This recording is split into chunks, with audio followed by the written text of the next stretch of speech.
Alhamdulillahi Rabbil Alamin. Wa sallallahu ala sayyidina Muhammad wa ala alihi wa sahbihi wa sallam.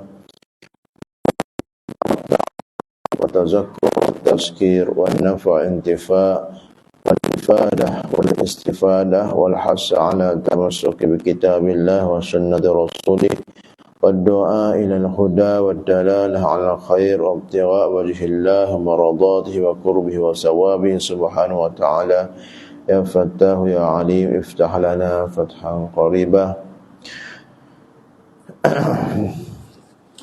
Surat 73. Dan ketahui olehmu bahawasanya sebab bagi zuhud itu 3 perkara.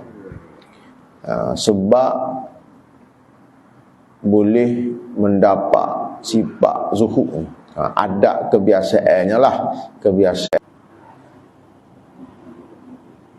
Yang pertama, takut akan api neraka, dan iaitu zuhud sekalian yang takut. Yang pertama, kerana takut akan janji seksa Allah Ta'ala, takut akan api neraka, takut akan api neraka, dan iaitu zuhud sekalian yang takut. Yang kedua, gemar pada nikmat akhirat. Yang kedua, sebab dia gemar akan nikmat akhirat. Yang ini lebih tinggi daripada yang pertama. Hal ini lebih tinggi lagi. Ini lebih tinggi lagi peringkat hak pertama tadi. Zuhud dua ni kerana raja, harap akan nikmat Allah Ta'ala, tadi khauf. Dan zuhud yang terjadi daripadanya zuhud sekalian yang harap. Zuhud yang terjadi disebabkan gemar kepada ataupun harap pada nikmat akhirat, yang mana lebih tinggi lagi daripada hak pertama tadi, adalah zuhud sekalian yang harap. Dan bermula ibadah serta harap lebih afdal daripada ibadat serta takut. Itu kaedah dia. Melakukan ibadat dengan diiringi rasa harap, lebih afdal lagi dari ibadat dengan diiringi rasa takut. Dia lebih harap. Kerana apa? Kerana harap itu melazimkan ia akan kasih. Kerana harapan melazimkan, akan menatijahkan kasih, cinta, mahabbah. Kalau kita buat ibadat dengan iringan yang kita zuhud, dengan kerana kasih, kerana kerana harap akan Allah, harap akan janji baik daripada Allah, harap akan surga Allah, ia melazimkan kasih, cinta. Jadi sebab itulah ia lebih tinggi daripada zuhud dengan sebab takut. Tapi ada lagi hak lebih besar lagi, lebih tinggi lagi daripada hak kedua ini, dan iaitu yang lebih tinggi, bahawa adalah sebab bagi zuhud itu membesarkan diri daripada berpaling kepada yang lain daripada Allah. Maknanya dia besarkan diri, maknanya ia mengutamakan, gitulah, mengutamakan, memastikan diri kepada berpaling kepada lain daripada Allah. Zuhud ni sebab ia tak berpaling selain daripada Allah. Maksud dia, tujuan dia, hidup dia, kehendak dia hanya Allah Ta'ala. Inna salati wa nusuki wa mahyaya wa mamati lillahi rabbil alamin la syarikalah. Maya aku, ibadat aku, hidup aku, mati aku. Jadi kerana tu tak simpan dunia dalam hati dia. Kerana apa? Hatinya tidak tupu, tidak berpaling selain daripada Allah Ta'ala. Hak itulah hak dia berutamakan, dia besarkan, iaitu berpaling selain daripada Allah. Kerana membersihkan hati daripadanya apa? Daripada selain daripada Allah. Maknanya bersihkan hati ni daripada dunia lah. Daripada selain daripada Allah. Dan menghinakan lagi bagai lain daripada Allah. Dia pandai lekeh, pandai kecil, suatu yang selain daripada Allah. Dan itu zuhud sekaliannya yang arifin. Ni zuhud orang yang arifin. Nak tinggilah. Orang yang arifin. Lepas tu boleh kau kita nak dapat siapa pekat ni, harus dengan mujahadah, dengan izin Allah Ta'ala, mujahadah. Kalau tak bolehnya Nabi tak boleh lah. Nak jadi berkat dalam kita di sisi Allah Ta'ala ni, maqam kita boleh usahakan. Tetapi tak boleh nak usahanya maqam Nabi, tak boleh nak usaha lah. Jadi kita lebih kita nak rapat di sisi Allah Ta'ala. Ada kata Ibnu Ujaibah kata, ada kata ayat lain kata zuhud orang awam, orang kebanyakan kalau zuhud lah meninggalkan apa-apa yang lebih daripada keperluan. Itu praktikalnya zuhud orang awam, ia tak buat, ia tinggalkan hak lebih daripada keperluan. Tu zuhud orang awam. Zuhud orang khawas lebih khusus lagi, dia meninggalkan apa saja yang mensibukkan diri dia daripada mendekatkan diri kepada Allah Subhanahu wa Ta'ala dalam semua keadaan. Tu tinggi lagi. Dan zuhud orang khawasul khawas, tinggi lagi pada tu, dia menjauhi pandangan kepada selain daripada Allah pada setiap waktu. Jadi kalau bagaimanapun dengan sifat zuhud inilah yang adalah sebab untuk sampai kepada Allah Subhanahu wa Ta'ala. Kerana hati tidak akan sampai kepada Allah Ta'ala jika kita masih, dalam hati kita masih bergantung akan sesuatu selain daripada Allah Subhanahu wa Ta'ala. Dan bahawasanya zuhud yang lebih sempurna, dan bahawasanya zuhud ni tahap kesempurnaan dalam zuhud pula.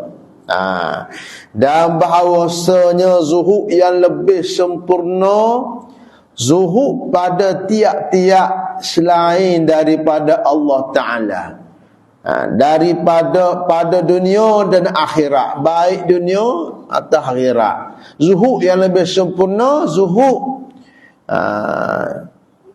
kepada selain Allah, mana tak berhajat, tak simpan dalam hati selain daripada Allah Ta'ala, baik daripada perkara berkaitan dengan dunia ataupun akhirat. Dia buat semata-mata kerana Allah Ta'ala, bukan kerana gapo-gapo, mata-mata kerana zat Allah Ta'ala. Zuhud paling sempurna.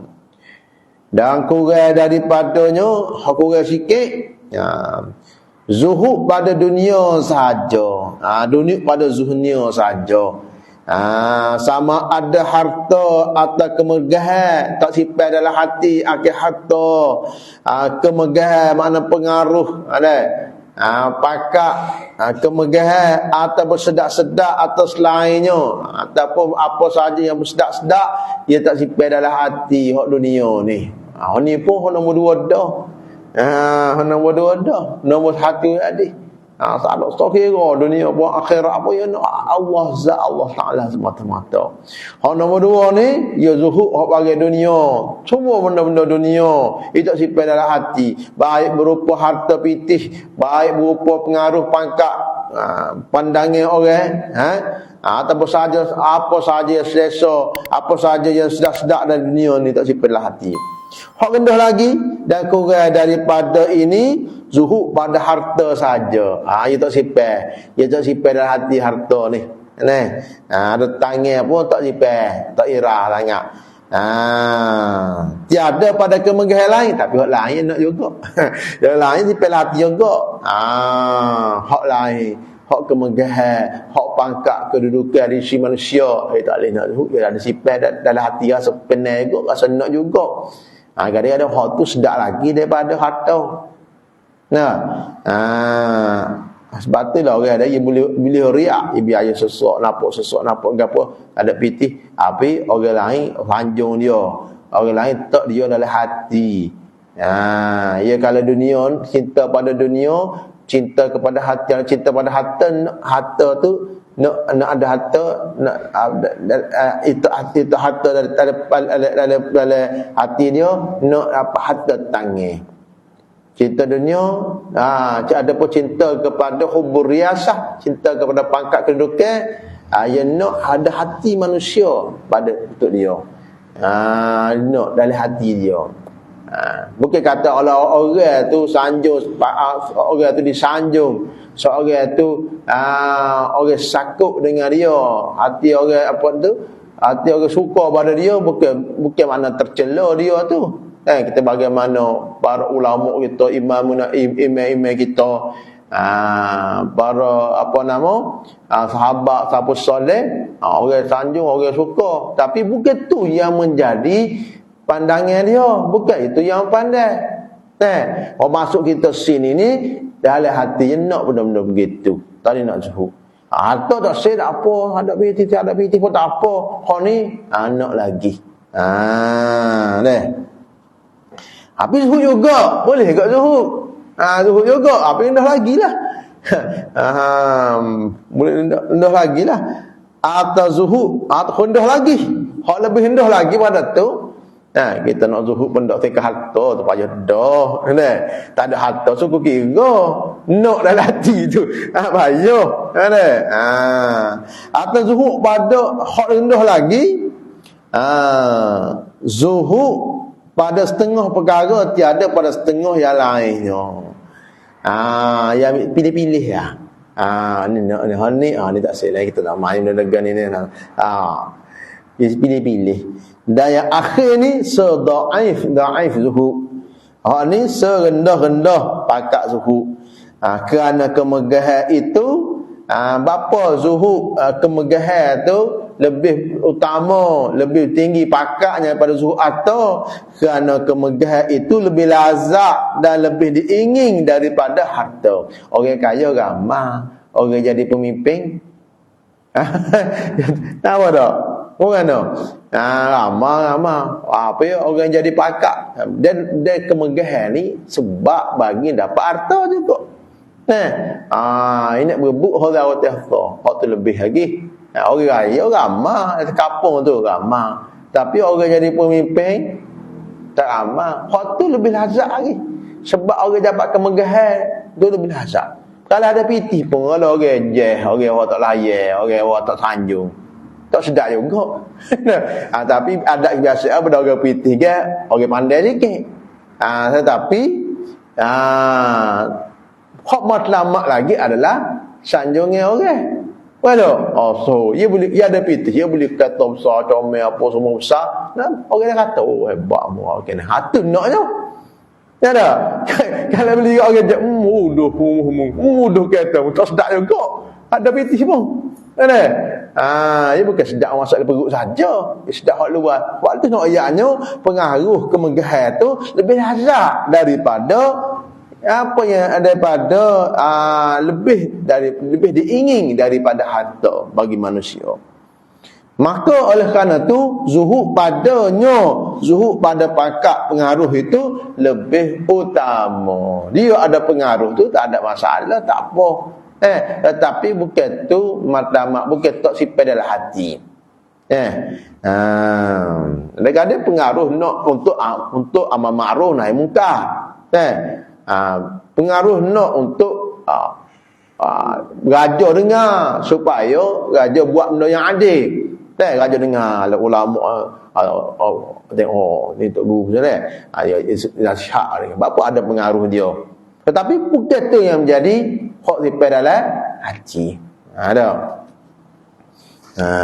Pitih nak dia nak pergi Mekah, nak sedekah orang, nak nafkah, nak bukan zat harta tu sendiri tercela. Hak je tercela apabila hati kita ni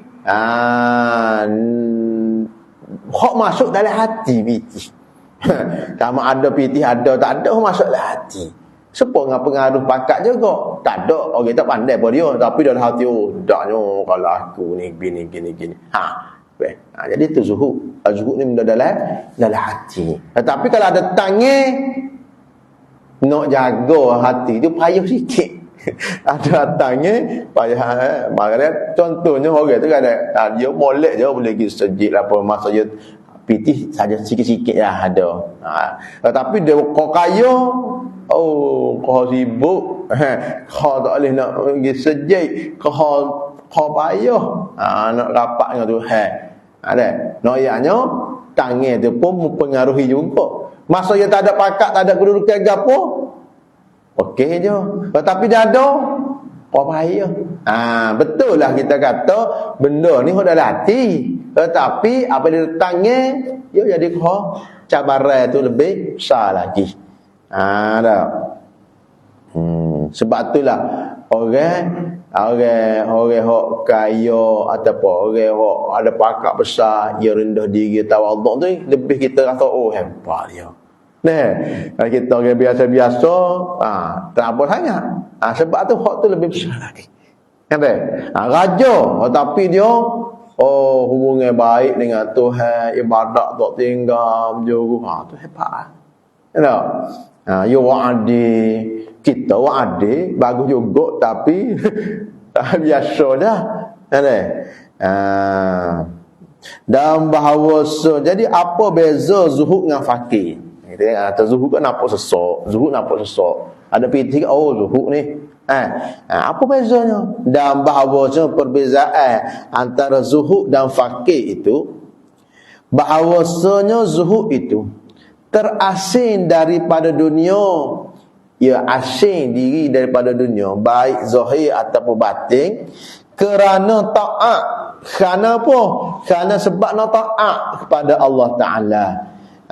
Serta kuasa ia atas dia mampu nak kuasa, dia mampu nak ada pitih, dia mampu nak ada pangkat kedudukan, tetapi dia tinggalkan, dia tak simpan dalam hati. Kerana apa? Kerana Allah, kerana taat kepada Allah Ta'ala. Adapun jika terasing engkau daripada dunia, pada ketika gemar engkau padanya, maka itu dinamakan fakir. Tapi kalau terasing daripada tak boleh sedap-sedap dalam dunia, ataupun tak boleh nak ada harta, sedekah suka nak atau minta. Kita minta ke apa kan? Minta share kan? Ia berhajat, dia nak, hati nak, tapi tak boleh. Atau panggil fakir, atau panggil fakir. Ya biasanya orang yang minta-minta ni pandangan manusia tak pandai. Betul tak? Biasanya orang tak suka. Baik orang mentok-mentok hak tepi jalan, atau minta orang hebat dah, orang biasa tu nak minta kerjaan dia. Biasanya orang tak kasih, orang tak suka. Sebab itulah kalau kita zuhud pada dunia, Allah Ta'ala kasih. Kalau kita zuhud apa ada di tangan manusia, manusia akan kasih. Manusia akan kasih. Jadi hak ni ia asing daripada dunia. Mana tak boleh dunia, sedangkan gemar dia nak. Hak tu dinamakan fakir. Dinamakan fakir. Ataupun apa, tiada ia zuhud. Tapi bukan zuhud tu, Tetapi ni dah tanya orang pakai dah lah dunia tak boleh, akhirat pun tak boleh juga. Tak mestinya awak pakai kan tak boleh jadi zuhud. Bahkan nak jadi zuhud tu ada lebih mudah lagi. Kadang-kadang audit tu kau kan. Akhirat ni dah tiada ia zuhud, tetapi ada baginya fakir itu kelebihan atas kaya. Jangan ingat orang kaya tu Tuhan Maha Adil, Tuhan Maha Rahmat, Maha kasih sayang. Sedaklah demo kaya boleh sedekah, dak ya demo kaya boleh jamu orang makan. Kita ni tak ada petis kepeng ni. Wak gapo dia? Tak boleh wak gapo nak wak ibadat pun tak boleh. Jangan. Ada kelebihan juga bagi fakir itu kelebihan atas kaya. Sabda Nabi sallallahu alaihi wasallam, yadkhulu fuqara ummatil jannata qabla aghniyaihim bi 500 amin. Masuk syurga sekalian fakir umatku dahulu daripada sekalian yang kaya daripada mereka itu dengan 500 tahun. 500 tahun dulu lagi. Maknanya mudah lagi orang pakai daripada orang kaya. Ni hadis hasan ni. Hadis betul. Riwayat Tirmizi. Dan pada satu riwayat yang lain dengan 40 tahun, tapi ada riwayat kata 40 tahun. Pas lagu mana ni? Atau kata 500, kata 40, hak mana sah. Maka ditanggungkan riwayat yang ditakwil. Riwayat 500 tahun. 500 tahun wak jauh benar tu atas mendahului fakir yang zahid atas yang gemar pada dunia. Ni dia fakir berarti zuhud pun tak. Dia fakir tak ada benda tangan sesak. Tangan pun tak ada. Dia pun tak say dalam hati dia. Dia pun tak simpan dalam hati, tak kata tak handal pun orang kaya. Dia ni masuk dunia lebih utama, lebih dulu 500 tahun banding orang hak ada dunia, hak gemar pula. Hak gemar pula. Dari riwayat ada pun 40 tahun tu kena atas menafakir yang lobo atas yang kaya dan yang lobo menyebut akan dia. Ni pakai tapi dalam hati dia ni nak juga. Tu pun utama lagi daripada hak orang kaya. Orang pakai tapi suka pada dunia, mendahului orang kaya yang suka kepada dunia. Tapi kalau orang kaya dia tak simpan dalam hati dia dunia, tu dulu orang kaya tu lagi lah. Sama-sama nak dunia. Bezanya hak kaya tu ada tangan, hak ni tak ada tangan. Tu pun dulu dia lagi. Boleh dia lagi. Lebih cukup lah. Perkara ini disebutkan dalam menyebut oleh Imam Al-Ghazali dan Ihya Ulumuddin, dan bersembah oleh Rasulullah sallallahu alaihi wasallam. Rasulullah sallallahu alaihi wasallam pernah bacakan doa, Allahumma ahyini miskinan wa ummati miskinan. Ya Allah, hidupkanlah aku dalam keadaan miskin dan matikanlah aku dalam keadaan miskin. Nabi sallallahu alaihi wasallam ia pilih hidup miskin. Kalau ia nak pilih kaya boleh, ia pilih ada harta banyak boleh, ia nak pilih ada kekuasaan boleh. Allah Ta'ala Allah pilih untuk hidup sekadar. Hidupkan olehmu akan aku miskin dan matikan olehmu akan aku miskin. Dan wafat oleh Nabi sallallahu alaihi wasallam pada ketika baju besinya tergadai pada sisi Yahudi. Tak ada tebuh lagi. Kerana hutannya sebab nafkah. Apa? Kerana sebab nafkah ahlinya, bukan hutan kerana nak beli gold ni. Kita tak ada pitih juga, botel juga, pegat kan dunia juga. Ni hadis sahih riwayat Bukhari dan Muslim. Dan ketahui olehmu bahawasanya fakir itu jadi ada, ia terpada dengan barang yang diberi akan dia. Ketahui olehmu jika seorang fakir itu Jika ada ia, kalau dia terpada dengan barang yang diberi akan dia, seorang fakir apabila dia rasa cukup dengan barang yang diberikan kepadanya, dan tiada ada ia loba pada menuntut harta, dan dia tidak tamak untuk mendapat harta lain, tak sipah dunia dalam hati, maka pangkatnya hampir kepada pangkat orang yang zahid. Hampir pada orang yang zuhud. Dia pakai, lepas tu dia tak beromok gitu. Dia pakai tapi dia tak tamak untuk dapat harta. Tidak itu. Tapi dia tak tamak, apa lagi nak buat salah. Nak ambil piti orang nak berapa tidak. Dia tak tamak, biasa orang boleh. Tak biar. Tidak tamak sangat, tak kelolong sangat. Pangkatnya lebih nak dekat dengan pangkat zahid orang zuhud. Sabda Nabi sallallahu alaihi wasallam, tuba liman aslama wa kana aishuhu kafafan. Bermula syurga, beruntung syurga bagi mereka yang Islam dan adalah kehidupannya sekadar memadai. Beruntunglah maknanya syurga untuk siapa yang orang Islam dan kehidupannya sekadar memadai. Tetapi hanya besar pahala fakir itu, tapi kena ingat, besar pahala orang fakir itu, orang tak ada dunia dalam tangan dia tu, jika ia sabar dan redha. Jika dia sabar dengan kefakiran dia dan redha dengan pemberian Allah Ta'ala, dan memadakan ia akan yang ada, dia rasa cukup dengan yang ada, dan bermula sabar atas kepapaan itu adalah permulaan bagi zuhud. Dan tiada sempurna zuhud dan lainnya melainkan dengan sabar. Jadi sabar itu besar lagi. Maka hendaklah menyebut hamba musannif pengarang ni kata akan bak sabar kemudian daripada bak zuhud. Wallahu ta'ala a'lam. Berarti sebut apa ni, bak sabar pula. Susu comel dah. Wallahu ta'ala a'lam.